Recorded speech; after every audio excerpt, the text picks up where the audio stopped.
Boa tarde, pessoal. Marcela Dari aqui. Vim aqui convidada pelo Danilo Leal, que está com vocês em outros vídeos aqui do nosso canal do Podtex, para falar sobre reforma tributária. Esse é um tema que está bombando. A gente tem outros vídeos sobre o tema aqui no nosso canal. Então vão lá, assistam, se interem sobre essa questão, porque é uma questão super importante. Mas a ideia hoje é trazer uma atualização para vocês, que foi a votação do texto da reforma tributária pela Câmara dos Deputados, e que agora ele passa aí para o Senado Federal, com votação que pretende aí que seja iniciada no próximo semestre.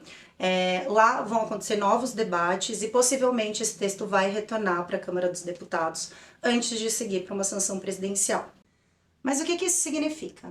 No final do ano passado foi promulgada a Emenda Constitucional 132, que traz essa questão da reforma tributária sobre o consumo. Basicamente, a gente vê extinto alguns dos principais tributos, que é PIS, COFINS, ICMS e ISS, dando lugar para uma sistemática que a gente vai chamar aí de IVA dual. É muito semelhante ao que já acontece no Canadá, Europa, Índia, enfim, outros países. Além disso, a gente também vai ter um imposto especial que vai se chamar imposto seletivo. Inclusive, a gente tem um vídeo aqui no canal falando sobre imposto seletivo, se vocês quiserem assistir, entrem lá. Para viabilizar justamente essa questão da reforma tributária, a gente precisa de uma lei infraconstitucional para regulamentar isso, trazer os aspectos mais no detalhe. A principal lei que vai encabeçar isso, ela está vindo por meio de um projeto de lei, que é o projeto de lei 68.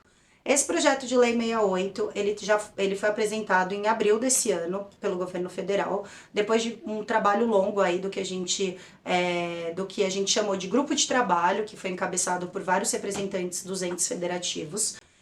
E esse grupo de trabalho foi lá e soltou um texto com mais de 400 artigos que trouxe questões de aspectos gerais, responsabilidade, regimes diferenciados e tudo aquilo que a gente precisa para fazer incidir IVA dual e imposto seletivo.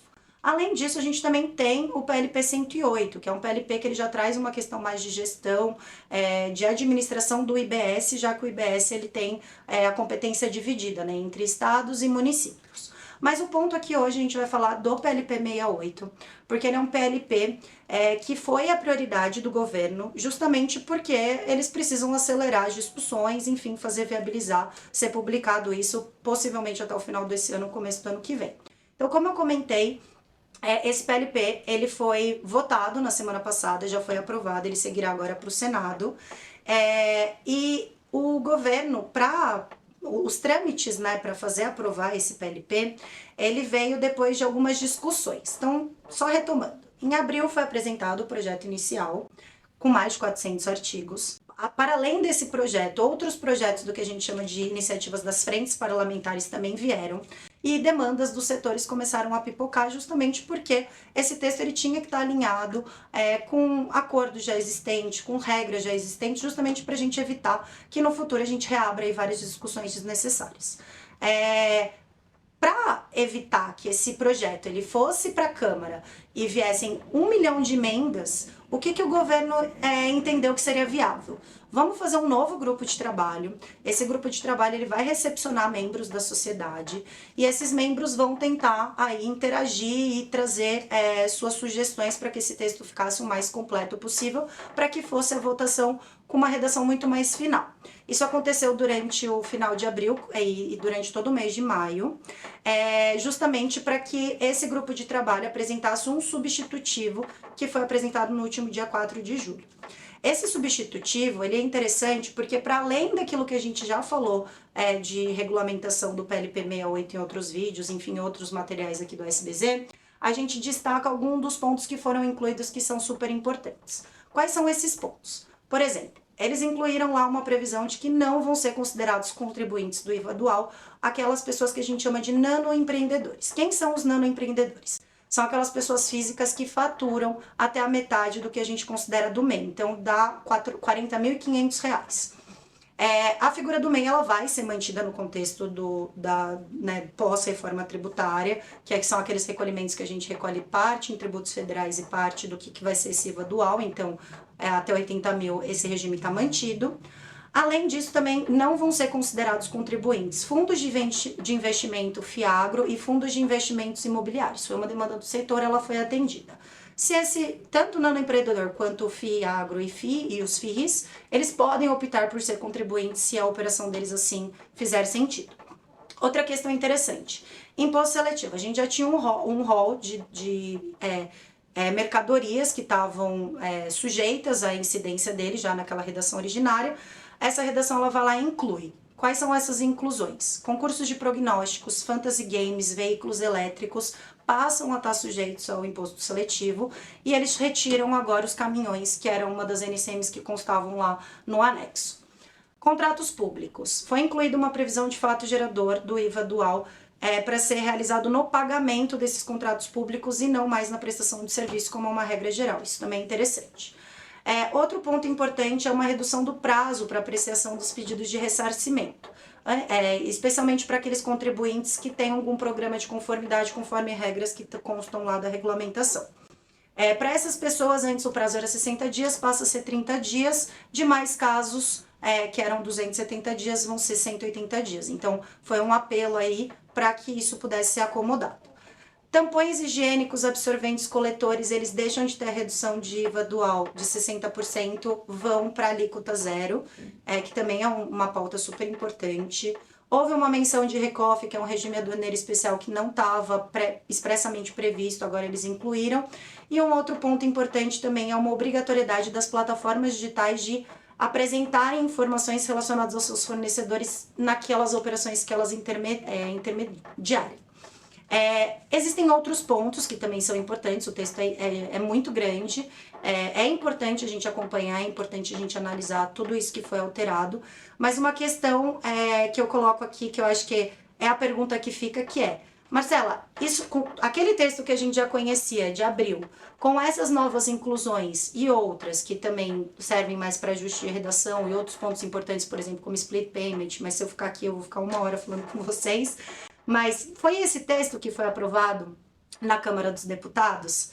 Não. Em uma semana depois da apresentação desse substitutivo final, que veio no dia 4 de julho, teve mais alguns dias de debates na Câmara, e desses debates, os próprios deputados resolveram apresentar emendas. Quantas emendas, Marcela, foram apresentadas? Mais de 800 emendas. A gente até analisou essas 800 emendas justamente para a gente conseguir acompanhar com mais efetividade aquilo que fosse ou não aprovado no texto final. Mas o ponto que eu acho que é uma questão que precisa super estar esclarecida, que dentre essas 800 emendas, 45 delas de fato foram aprovadas para que pudessem ir à votação. Eu notei que está havendo uma confusão daquele texto que consta até a data de hoje, que é nessa terça-feira no site da Câmara, que é um texto que considera aquele substitutivo que eu comentei com vocês do dia 4, e ele faz a menção a essas 45 emendas. Não significa que essas 45 emendas foram as aprovadas.